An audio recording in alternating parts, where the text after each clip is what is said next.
Hello friend, आज हम आपको वट सावित्री व्रत और सोमवती अमावस्या की पूजा विधि बताने जा रहे हैं। इस दिन शनि जयंती भी मनाई जाती है। इस बार वट सावित्री व्रत और सोमवती अमावस्या का व्रत एक साथ ही है। इस बार 26 मई को यह व्रत रखा जाएगा। दोनों तिथि एक साथ पड़ने के कारण यह व्रत सोमवती अमावस्या का भी एक ही दिन पड़ रहा है। इस दिन सूर्योदय से पहले उठकर घर की साफ सफाई करें। उसके बाद ब्रह्म मुहूर्त में स्नान करके स्वच्छ वस्त्र धारण करें। वस्त्र में लाल, पीले, गुलाबी इस तरह के कलर यूज करें।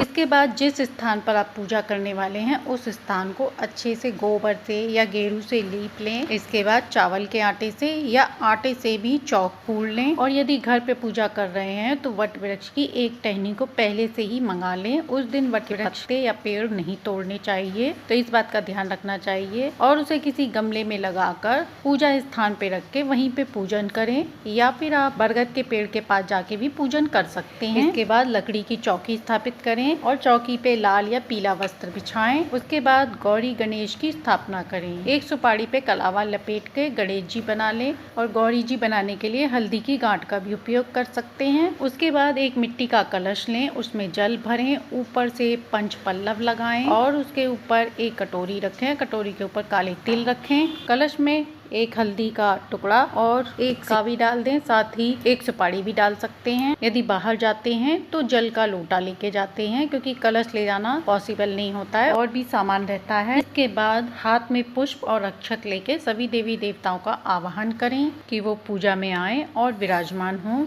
और हमारी पूजा को स्वीकार करें। यदि आपके पास सावित्री माता की कोई तस्वीर है तो उसे स्थापित कर लें, नहीं तो पुस्तिका हो तो उसे भी विराजमान कर सकते हैं। इसके बाद भगवान को स्नान कराएं।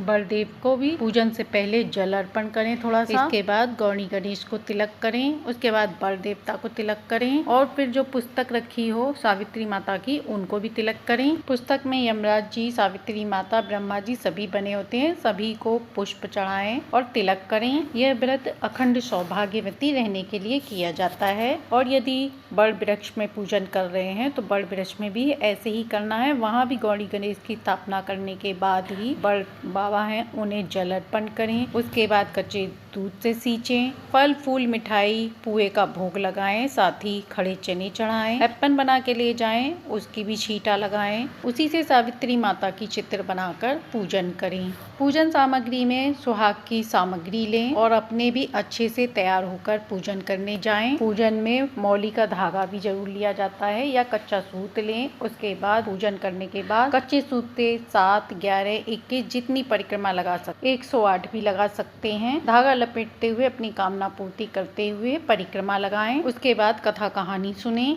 सावित्री माता की कथा अवश्य सुननी चाहिए। तो इस दिन सोमवती अमावस्या का भी योग है, तो जो लोग सोमवती अमावस्या का व्रत पूजन करते हैं वो भी इसी प्रकार कर सकते हैं। वट सावित्री व्रत में वट वृक्ष की पूजा होती है और सोमवती अमावस्या पे पीपल देव की पूजा होती है। बस इसमें कच्चा सूत लेना तो है ही, साथ ही 108 कोई भी चीजें गिन के आप ले सकते हैं परिक्रमा लगाने के लिए। 108 मूंगफली के दाने ले सकते हैं, 108 बिंदियां ले सकते हैं, चूड़ियां ले सकते हैं। जो भी चीज लेनी है वो 108 ही लेनी है, क्योंकि इसमें 108 परिक्रमा का विशेष महत्व होता है। और ये भी अखंड सौभाग्यवती रहने के लिए ही व्रत किया जाता है और इसमें भी वैसे ही पूजा का महत्व है। तो पूजन सामग्री में सुहाग की सामग्री जरूर होनी चाहिए।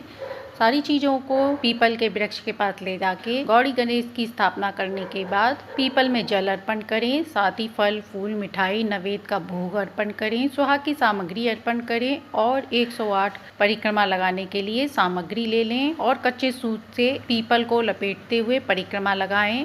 एक एक चीज उठाते जाएं और परिक्रमा लगाते जाएं और साथ ही सिंदूर लगाते जाएं और अपने माथे पे भी लगाते जाएं। ऐसा करने से अखंड सौभाग्य की प्राप्ति होती है। पूजन करने के बाद इसमें भी सोमवती अमावस्या की कथा कहानी अवश्य सुनना चाहिए। इस दिन अमावस्या तिथि है जो अपने आप में विशेष महत्व रखती है, तो पितरों के निमित्त भी जल अर्पण करना चाहिए, दीपदान करना चाहिए, जिससे वह सुखी रहने का आशीर्वाद प्रदान करते हैं। साथ ही उन्हें भी भोग का प्रसाद अवश्य चढ़ाएं। और इस दिन दान पुण्य का भी विशेष महत्व होता है, तो इस दिन दान पुण्य भी अवश्य करें। अपनी सामर्थ्य के अनुसार कोई भी चीज दान कर सकते हैं। इस दिन हाथ का पंखा, खरबूजा, फल, फूल, मिठाई में आप कुछ भी दान करते हैं, जो भी आप चाहें अपनी सामर्थ्य के अनुसार दान कर सकते हैं। इस दिन सूर्य उपासना का भी विशेष महत्व होता है, तो सबसे पहले सूर्य आराधना भी जरूर करें। इस दिन शनि जयंती भी है, तो शनि की आराधना भी विशेष रूप से करनी चाहिए। उनको भी फल फूल मिठाई का भोग लगाएं। शाम को उनके निमित्त दीप दान करें, जिससे शनिदेव की विशेष कृपा प्राप्त होती है। इस दिन बूंदी के लड्डुओं का भी भोग लगा सकते हैं। तो इस तरह सरल विधि से आप पूजा करके संपूर्ण पूजा का लाभ उठा सकते हैं। आशा करते हैं कि आपको ये जानकारी अच्छी लगी होगी।